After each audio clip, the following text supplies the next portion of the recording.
Let's take a look at the topic.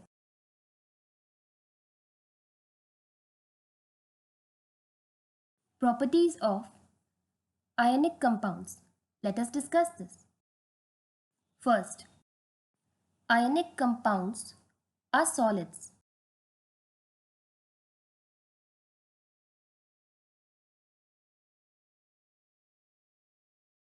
These compounds are somewhat hard because of the strong force of attraction between the positive and negative ions.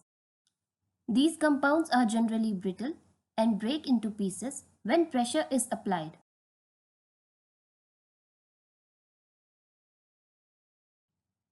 This was the first property of ionic compounds. Let's see the second one.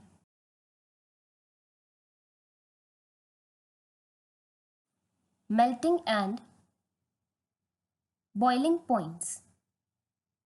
What is the difference between melting and boiling points? Let us discuss. When a glass of water is filled with ice and kept in a room temperature, we see that the ice starts to melt as its temperature rises and it turns from solid to water. This is the melting point of ice. Now let us discuss about the boiling point.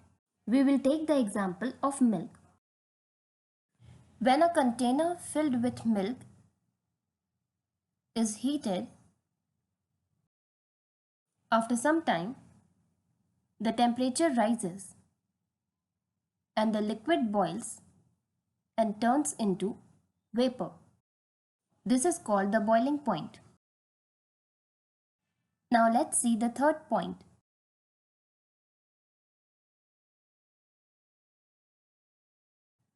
Third point is solubility.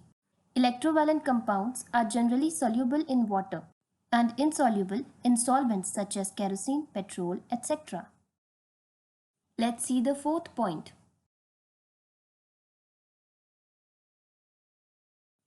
Conduction of electricity. The conduction of electricity through a solution involves the movement of charged particles. Ionic compounds in the solid state do not conduct electricity because movement of ions in the solid state is not possible due to their rigid structure. But ionic compounds conduct electricity in the molten state, thus the ions move freely and conduct electricity. Now look at this topic.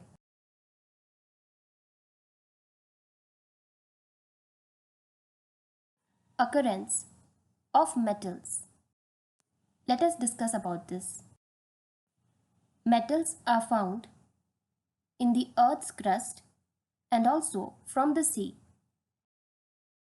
Across the globe, some places have high content of metals and some places have low content of metals.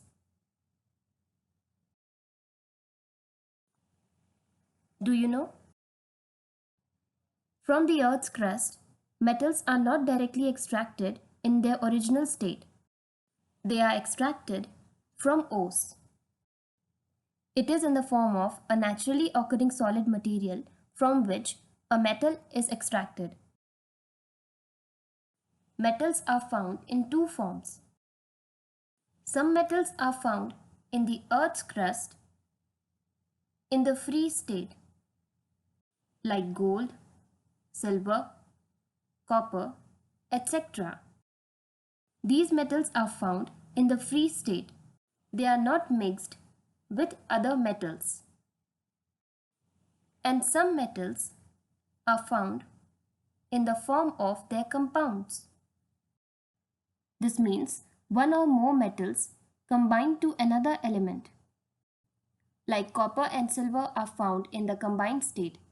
They are extracted from ores.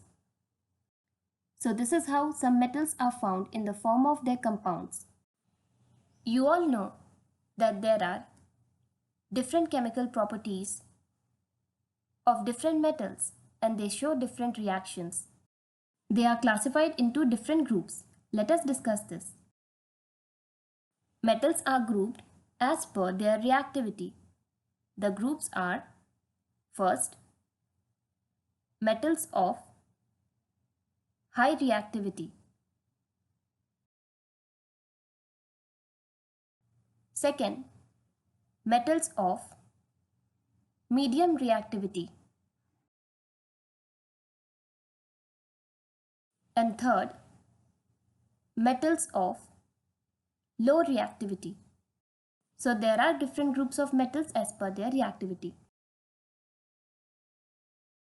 There are different processes that are used to extract metals from ores depending on the reactivity of the metal. Let us discuss this. For example, copper and silver are found in a combined state. So they are extracted from ores on the basis of the reactivity of these metals. Now let's see this topic.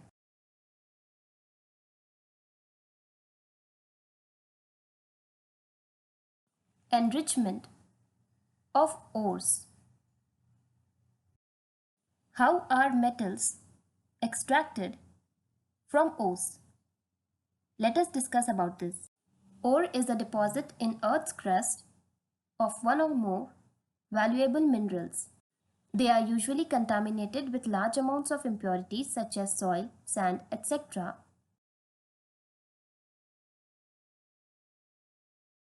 That is called gangue. The impurities must be removed from the ore prior to the extraction of the metal. The processes used for removing the gangue from the ore are based on the differences between the physical or chemical properties of the gangue and the ore. Metals are made up of molecules and atoms, and each atom is composed of protons, neutrons, and electrons. They combine together to form an atom, and atoms combine together to form molecules. Different separation techniques are employed according to the chemical properties of the metals. And after applying that process, these metals can easily be extracted from ores. So before the extraction of metals, it is important to know the reactivity level of the metals. Then they can be extracted from ores.